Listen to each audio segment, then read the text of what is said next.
If you're experiencing issues with Outlook where transfers remain in a pending state, this guide will help you troubleshoot and resolve the problem. Follow these steps to get your Outlook functioning properly again. Step 1. Check your internet connection. Ensure that your device is connected to the internet. A stable connection is necessary for Outlook to send and receive emails. Try opening a web browser to confirm that you can access the internet. Step 2. Restart Outlook. Close the Outlook application completely and then reopen it.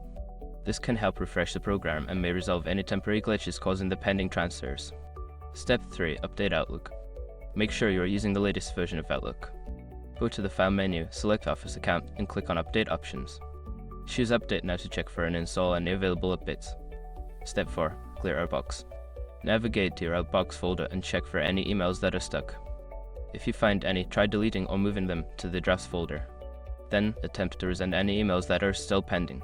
Step 5. Repair Outlook. If the issue persists, you may need to repair the Outlook application.